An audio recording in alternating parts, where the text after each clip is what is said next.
9:22, esto es Agroba, hasta las 10 de la mañana vamos a estar conversando con nuestro invitado del día. Hoy nos visita Agustín Biagioni, consultor en agronegocios, consultor de empresas. Si hubieras venido hace unos meses te hubiéramos presentado como hombre de Rizobacter, que de ahí te conocemos. Pero bueno, ahora se te dio por ir por tu cuenta. ¿Qué haces, Agustín? Gracias por venirte. Gracias, Marcos. Gracias, Fernando. Acércate un poquito. Ahí está. Bueno, no, gracias nuevamente y tomamos tus agradecimientos por invitarte. Escúchame, ¿cuántos años estuviste en Rizobacter? 16. 16. Sí. Y te fuiste ahora a principios de este año, ¿no?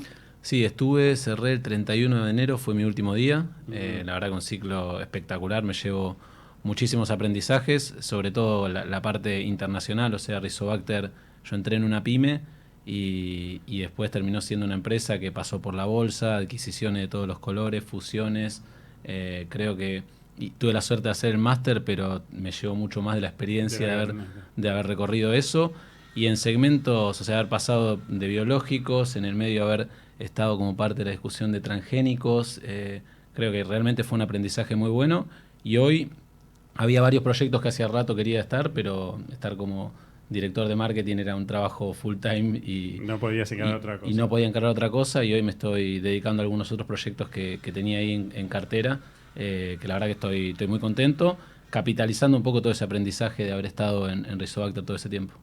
¿Te convertiste en emprendedor, digamos? Sí, sí, tal cual. Ahora tengo en lugar de la camiseta estoy con la remera negra de emprendedor. Claro.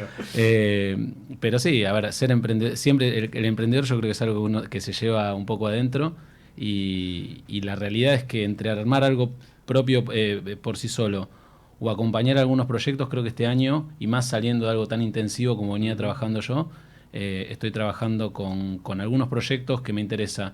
Siempre ahí es importante el proyecto en sí, que es lo que se está haciendo, pero por sobre todas las cosas la gente que lo está trabajando, que es lo que determina el éxito o no de cualquier idea, ¿no? Okay. ¿Pero vos estás asociándote en estos proyectos o estás como asesor de esos proyectos? Hay las dos, de las dos cosas. Hay de las dos Okay. cosas. Te cuento así a grandes rasgos. Estoy desde el primero que arranqué, que es con Fernando Buscema, que es un amigo mío, que es el presidente del Instituto del Vino de Catena, de Catena Zapata, que él tenía la obsesión de qué pasa básicamente de la uva. Cuando vos sacás la uva, el 20% va al vino, sacando el agua, ¿no? Y el 80% restante tiene alto valor, pero no se aprovecha ese orujo y una serie de cosas. Entonces, tratar de sacar valor de eso, y el gran desafío es, él tenía una empresa de científicos y él me dijo, yo sé de ciencia, no sé de negocios, veamos de qué manera. ¿Para qué sirve esto? ¿A qué lo podemos aplicar? Después los técnicos nos ocupamos de acondicionarlo y de ver si tiene las propiedades que vos te imaginás. Y la discusión fue más allá, le digo, lo primero que tenemos que responder es si sirve o no, porque claro, la pregunta que vos decías es, estipula que sirve. Bueno, un poco es o sacar algo adelante o terminar de decir, bueno, este proyecto por estos lados que estamos explorando hoy en día no se ve valor. Hoy estamos viendo que en el área de colorantes naturales hay una perspectiva muy interesante, o sea, extraer colores. Estados Unidos y Europa están reemplazando por completo, prohíben los colorantes artificiales por diferentes efectos en la salud, así que esto aparece como una alternativa, como un colorante natural. Después estoy asesorando a dos startups que trabajan, una con microorganismos de la Antártida, tratando de traer esos microorganismos como bioestimulantes y biocontrol para la agricultura. Una empresa que trabaja en tecnologías de adhesivos que está queriendo entrar en agro con mucho expertise de otra industria, y ver si, digamos, lo que yo hice de analizar un producto, una tecnología y ver cómo puede entrar en el agro, y la base siempre fue, con los biológicos vos conocés especialidades, pero el biológico como moda nunca me gustó y nunca le gustó a Rizobacter en su momento tampoco.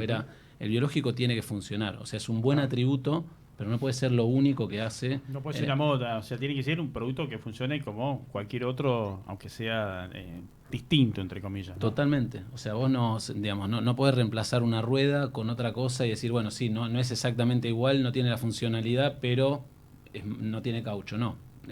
Vos necesitas la rueda y el agro necesita la rueda. Bueno, desde ahí hay muchas tecnologías que estoy trabajando primero en ver si tienen potencial, y en algunas ya en una segunda etapa tratando de entrar, por ejemplo, acompañando a una empresa de BioAgri que está tratando de traer una tecnología de Francia en lo que es eficiencia de uso de nitrógeno foliar, que trabaja con 3 microorganismos, que en Francia, por toda la presión de uso de fertilizantes, la vienen desarrollando. La vienen desarrollando hace mucho ¿Esta tiempo. empresa es? BioAgri se llama. BioAgri, Es una mirá. empresa que nace en Pergamino y está trabajando también en traer esta y otras tecnologías, esta particularmente foliar para lo que es eficiencia de uso de nitrógeno. Vos estuviste mucho tiempo también vinculado a el marketing internacional, desde Rizobacter. Si no mal recuerdo, estuviste desarrollando el mercado de Sudáfrica. Puede ser. ¿Cómo ha sido un poco ganar experiencia a nivel internacional para después trasladarla a, bueno, ahora en el caso particular como consultor? Fue una experiencia clave. Yo tuve, digamos, toda la parte, en realidad todo lo que fue la expansión de Rizobacter por el mundo, Sí. África, estuve en Sudáfrica, en Nigeria y Kenia, y después Europa, Canadá y diferentes lugares. Tuve la suerte de poder vivir en Estados Unidos. Claramente todo ese bagaje te va dando, si querés, la posibilidad de ver tecnologías no solo con los lentes de Argentina. O sea, hay tecnologías en Argentina que decís, mira, no aplican. Por ejemplo, si vos vas a Brasil, micronutrientes, toda la parte de nutrición está mucho más desarrollada. Claro. Vos te vas a África y la agricultura en muchos casos es una agricultura de pequeña escala, no tan grande. Sudáfrica es un poco distinto.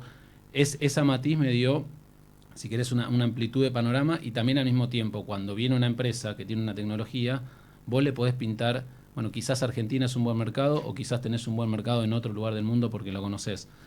Y la segunda cosa que es importante y hoy me pasa es muchas empresas de afuera que con este cambio que hay en Argentina más propenso a que lleguen inversiones, muchas empresas están diciendo, bueno, me interesa entrar, como ya tenés la conexión hecha, eso favorece un poco esa parte. Y un tema que es interesante es, está creciendo mucho lo que es turismo agropecuario, y en eso también me estoy metiendo. Te estás metiendo, sí. ¿A dónde estás apuntando? ¿Alguna? Estás haciendo una todo. diversidad de temas, pasa desde qué hacer con el orujo, Sí. con un grupo de científicos viendo qué pueden salir, hasta turismo agropecuario. Bueno, sí, la ventaja, una de las cosas que me llevo también de Rizobacter es, en el último tiempo tenía un excelente grupo humano que podía, trabajando con ellos, empezar a encaminar un proyecto, y una vez que se encaminaba, ir monitoreando esa evolución. Esa, si querés, capacidad de gestión me permite hoy en día estar trabajando con equipos humanos buenos que pueden darle continuidad a muchas cosas y tener los huevos en diferentes canastas. Claramente este año para mí es un poco la parte más de explorar, y la idea es el año que viene ya en concentrarme en alguno de estos proyectos que ya vea con mayor potencial. Lo de turismo agropecuario es espectacular, porque una de las cosas que se da, y Argentina lo tiene mucho, es productores de Argentina que quieren saber cómo es la realidad del cerrado brasilero, o cómo es la realidad del sur de Brasil, de Estados Unidos, de China o África a nivel productivo, como para inspirarse, para entender un poco más. Hay empresas que lo organizan y ya simplemente te llevan a los lugares. En Brasil hay una empresa particularmente que es AgroBravo, que tuve la suerte de, por otro proyecto, cuando estaba dentro de la empresa, conocer a Julio Bravo, que es el fundador, que lo que trabaja es en conectar dueños con dueños. O sea, a vos te lleva y te sienta, por ejemplo, en Bon Futuro, que es una finca que tiene más de 500.000 hectáreas en producción.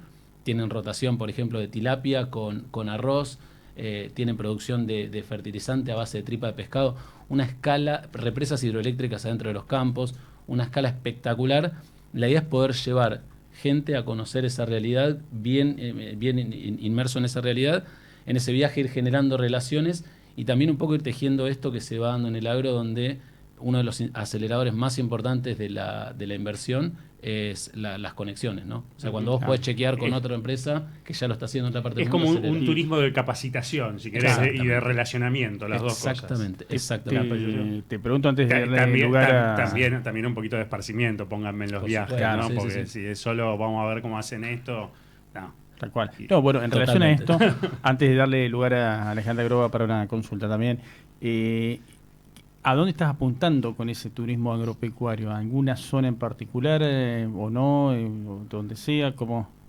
Mira, es? sí, la idea es ir manejándolo con diferentes empresas. Digamos, esto tiene como dos caminos. Por un lado, las empresas lo que quieren hacer. Por ejemplo, vos tenés una empresa que quizás es japonesa y quiere llevar a turismo en Japón como para hacer conocer esa cultura. Y después un modelo más B2C, sería que es más para el productor en sí, que vos ahí vas a grupos, vas juntando diferentes cuestiones y armás en un año 3 o 4 propuestas. Hoy lo que más se ve con interés es, hay mucho interés en China. En China desde dos perspectivas. ¿Para venir los chinos acá a ver turismo o llevar? Las dos cosas. O sea, las dos cosas. Chinos para venir a conocer un poco más de acá. Sobre todo eso más de las empresas que los mandan a los chinos para conocer y hacer un poco de inmersión. Y al mismo tiempo gente de acá para ir a conocer la China, si querés, productiva, agroindustrial, la realidad más agronómica, si se quiere. Y después la China más industrial de hacia dónde está yendo en términos de tanto maquinaria como agroquímicos, entender un poco esa dinámica. Esos, y, digamos, junto con Brasil, en Brasil la parte del cerrado, hay muchos productores que quizás fueron hace 15, 20 años cuando el tejar o los globos llegaron allá, que conocen hoy en día, pero hay mucho productor que nunca fue y hoy en día le parece interesante poder armar un recorrido donde vas recorriendo, entendés la magnitud, la escala, los niveles de rotación. En el terreno de biológicos, por ejemplo, Brasil tiene un mercado de 10 veces más grande que el argentino en biológicos. O sea, tenés mucha adopción.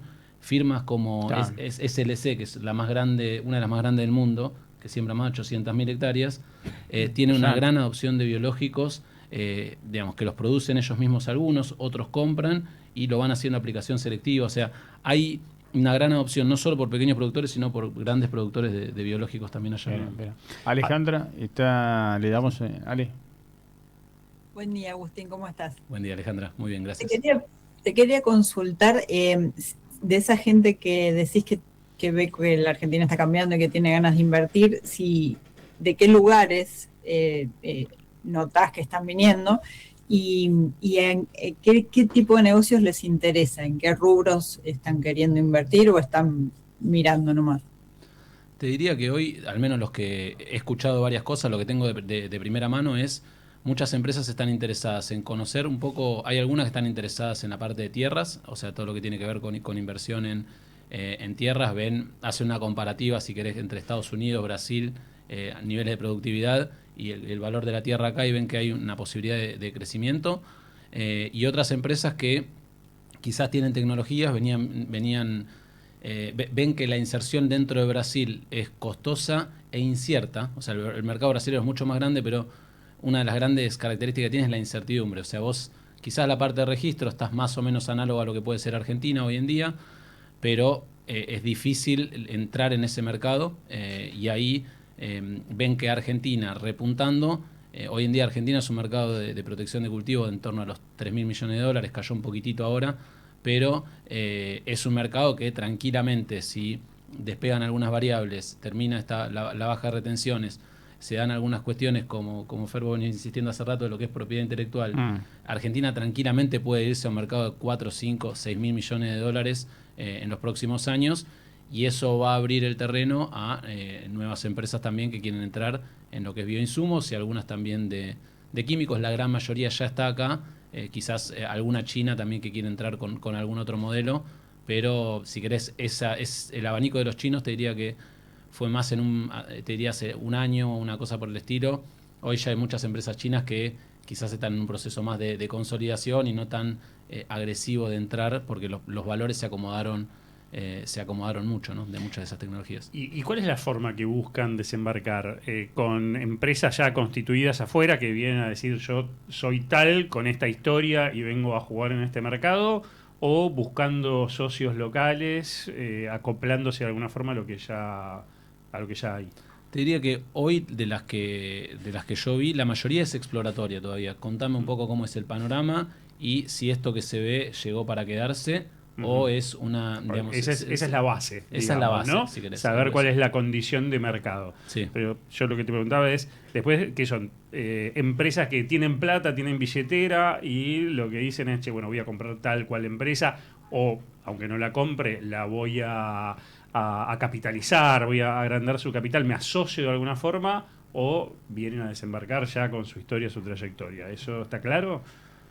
La mayoría viene a desembarcar con su trayectoria. Okay. O sea, no, digamos, al menos de las que yo me he encontrado, no están en búsqueda de, si querés, una compra para comprar esa trayectoria. Sí puede darse que entren comprando una empresa existente y traigan su trayectoria. Eso sí hay interés porque puede acelerar la entrada en el mercado. O sea, sí hay interés en la adquisición de de empresas. Y ese, uno de los puntos que se da, que cuando tengo que presentarles algún reporte o cosas por el estilo, que llama mucho la atención es la cantidad de distribuidores. Un dato que me ponía a analizar la vez pasada: Argentina tiene uno de los valores más altos de distribuidores cada 1.000 millones de dólares de mercado.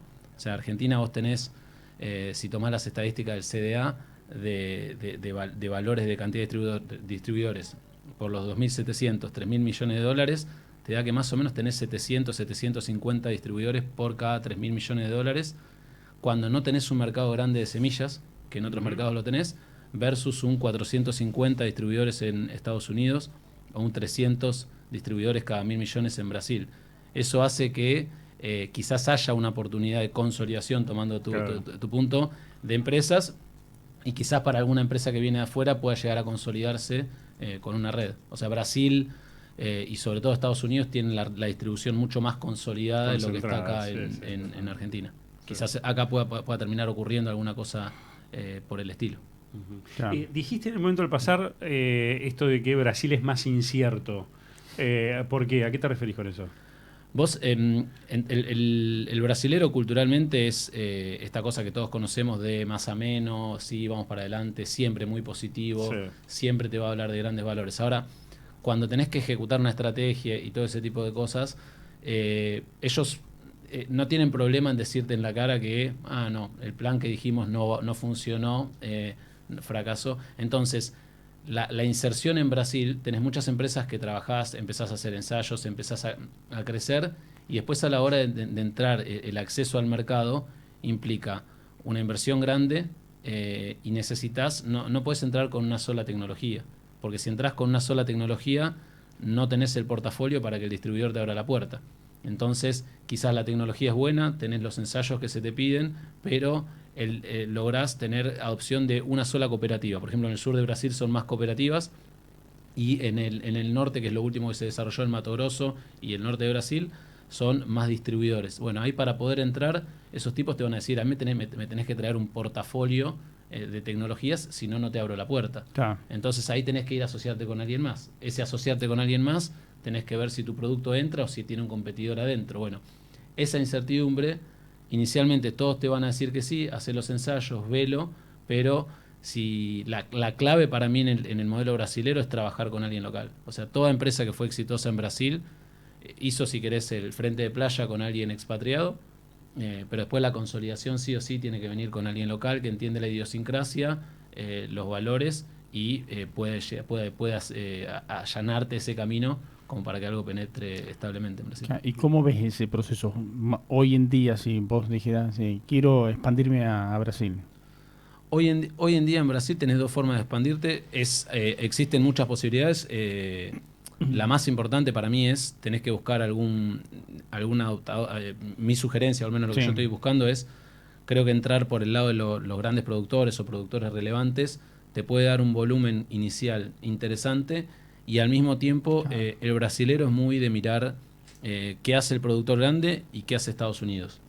Entonces, el brasilero cuando mira la producción en Estados Unidos se vuelve loco, y si vos tenés una tecnología o empezás a manejar desde esa parte, podés lograr tracción con la historia para contar, que ellos le dan mucha bolilla a esa parte. Entonces ahí podés entrar con algún productor grande y alguna universidad que sea referente, o las fundaciones. Por ejemplo, tenés la Fundación Mato Grosso, la Fundación ABC. ¿Y con Embrapa, lo mira Embrapa mucho el productor brasileño o no tanto?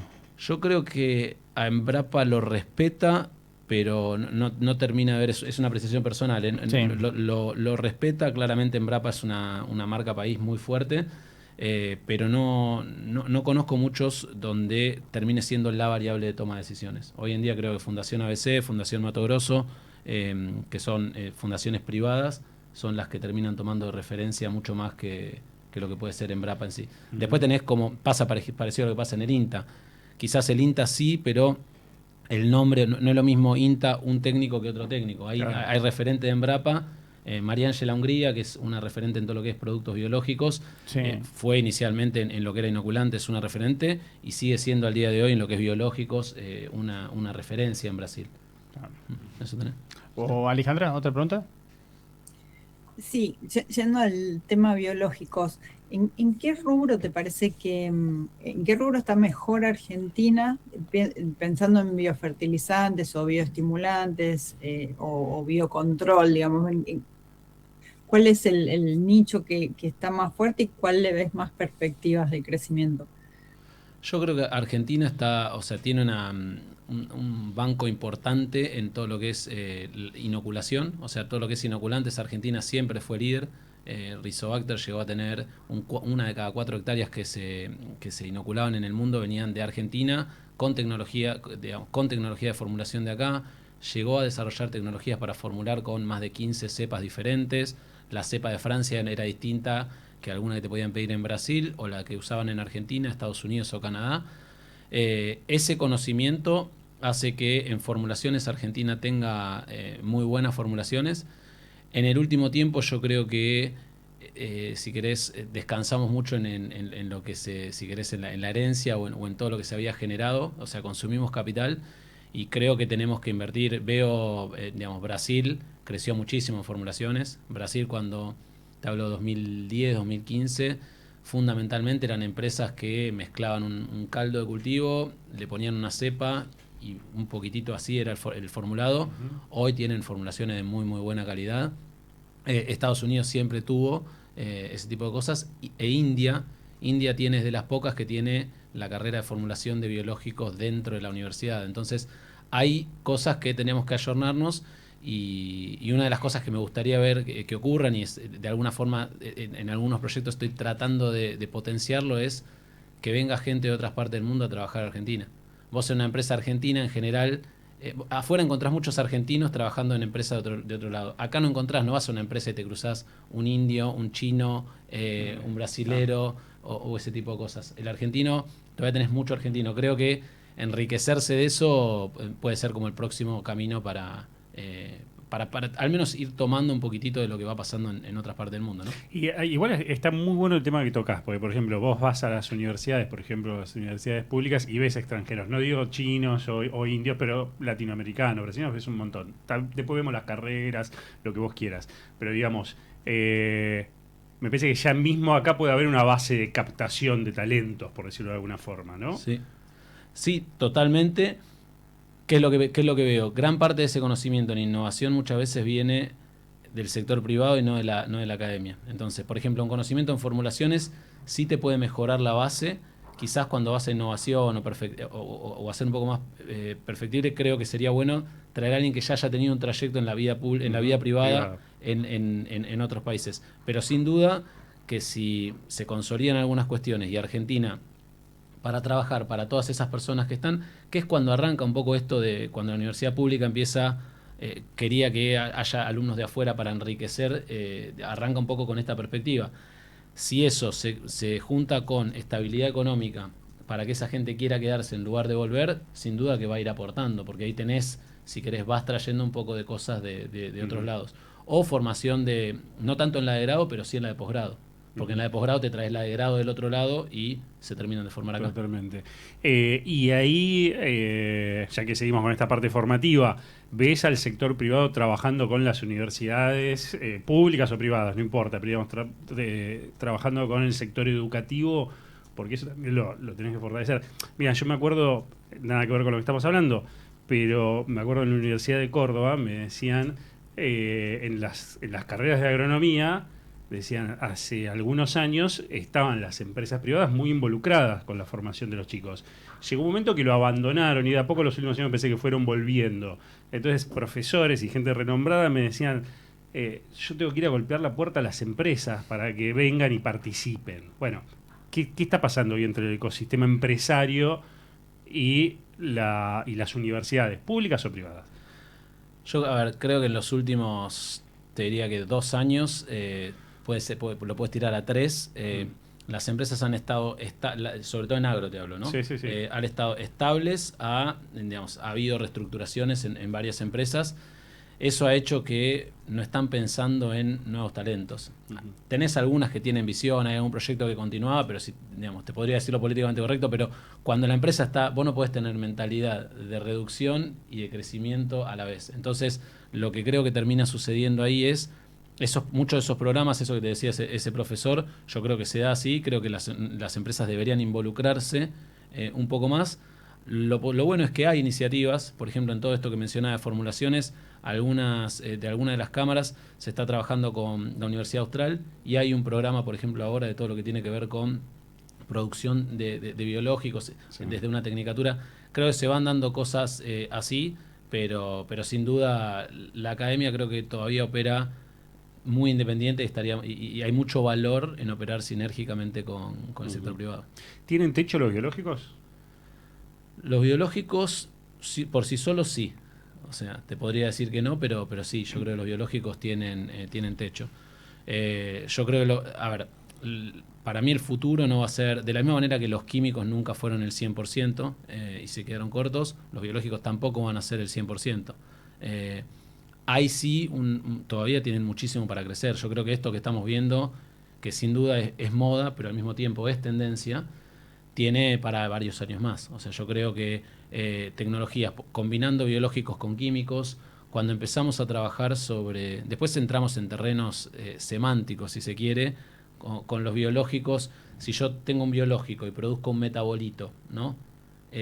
¿Es una fábrica biológica de hacer un químico o es un biológico? Bueno, hay montones de discusiones ahí que abren escenarios. Si vos me decís, ese concepto lo seguimos metiendo dentro de este paraguas de biológicos, y bueno, muy probablemente ese techo que estamos hablando esté mucho más alto. Ahora, si nos vamos a limitar en biológicos a microorganismos y una serie de esas cuestiones, y probablemente el techo esté mucho más abajo. Agustín, empezaste este camino de emprendedor, ¿estás con alguien más haciendo todo esto o solo? Y la segunda pregunta es, ¿volverías a estar en una empresa como estuviste antes? Buena pregunta. ¿Hasta qué hora tenemos? Hasta las 59. No, a ver, sí, no estoy solo, o sea, en este tipo, en lo que es consultoría, sí, digamos, estoy yo trabajando por mi cuenta, Sí. pero en cada uno de estos proyectos que encaré fueron elegidos dentro de varias opciones que tenía, pensando en aquellos donde me quiero concentrar y eventualmente el año que viene sumarme como con una parte más activa de alguno de esos proyectos. En cada uno de esos, así como mencionaba, en lo que es el Qualab, que es la empresa que trabaja con los colorantes, en su producto en la industria del vino, trabajo con un equipo ya armado y con Fernando Buscema, que es amigo y con quien estamos encarando toda esa parte. Y en cada una de las startups trabajo con el grupo de CEOs de esas startups. Y la última parte de la pregunta, lo primero que tuve cuando decidí irme fueron llamados por suerte, para tomar posiciones ejecutivas en alguna multinacional, en alguna empresa local, pero fue un poco lo que quise dejar de lado, porque si el mundo corporativo tiene esa cosa de la tarjeta, de los gastos corporativos, del auto, de una serie de cuestiones que te hacen quedarte cómodo. Si te quedás en esa parte cómoda, salirte es muy difícil. Entonces, parte crisis de los 40, parte perspectiva y parte de muchos proyectos que me venían hacía tiempo haciendo ruido, me llevaron a este camino. Y te sumo una más que me ayudó a decidir, no solo en agro, sino también meterme en esta parte más de la industria de alimentos, que es, yo creo que la inteligencia artificial, viste que hay muchos que dicen que para combatirla tenés que especializarte mucho. Yo creo que ese camino es para ser el último que apaga la luz. O sea, en algún momento, si la industria en la que vos estás, la inteligencia artificial la reemplaza por completo, vos te vas a quedar afuera. Si sos el mejor, el que más se especializó, va a ser el que apaga la luz, pero te vas a quedar afuera.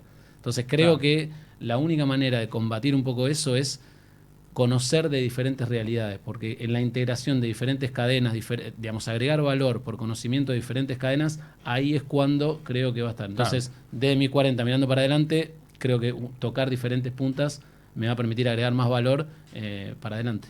De acuerdo. Ale.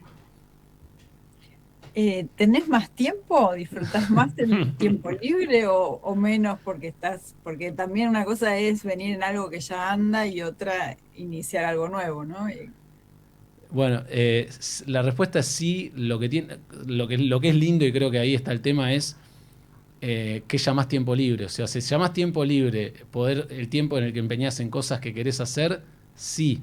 Ahora, si me decís tiempo libre para ir al gimnasio, para esto, para lo otro, y no tanto más de esa perspectiva. Pero soy de los que cree que la mejor manera para no trabajar en toda la vida es trabajar de lo que te gusta. Y este tipo de cosas son proyectos que me divierten. Elijo mucho las personas con las cuales trabajar. Para mí eso es clave.